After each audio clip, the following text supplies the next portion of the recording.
Chamengo. Nigel Stansfield, promoteur de moquettes en filets de pêche recyclés, Shelf, Royaume-Uni. Ces filets de pêche s'appellent des filets fantômes.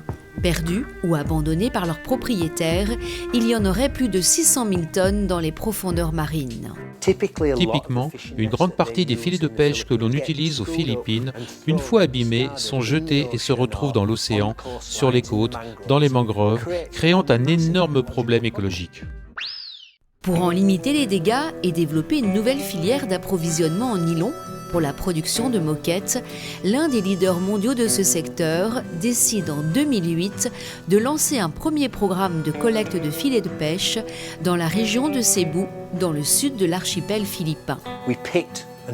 Nous avons sélectionné plusieurs îles sur la barrière de corail dans lesquelles il n'y a pas de toilettes, pas d'eau courante, ni d'électricité, sauf avec des groupes électrogènes.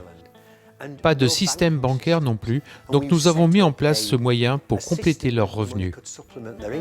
Au début sceptiques, ces familles de pêcheurs vivent aujourd'hui en grande partie de la collecte et du conditionnement de ces filets de pêche abandonnés.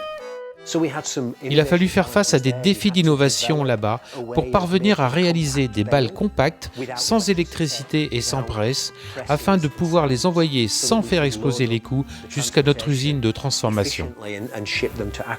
Ce nylon est alors incorporé à d'autres sources de nylon recyclé pour fabriquer en Europe des dalles de moquette dans une usine zéro émission de CO2. Vous savez, quand vous pensez grand, que vous êtes brave et en quête de sens, c'est à la fois gratifiant personnellement, mais aussi pour les affaires. Une histoire dont les clients raffolent. Les ventes de cette moquette aux professionnels ont été multipliées par 3 depuis son lancement. Nous sommes immensément fiers d'avoir influencé toute notre filière. La plupart de nos concurrents ont aujourd'hui adopté des pratiques durables. Alors, prêt à faire de ce produit un must de l'économie circulaire ? Chamengo.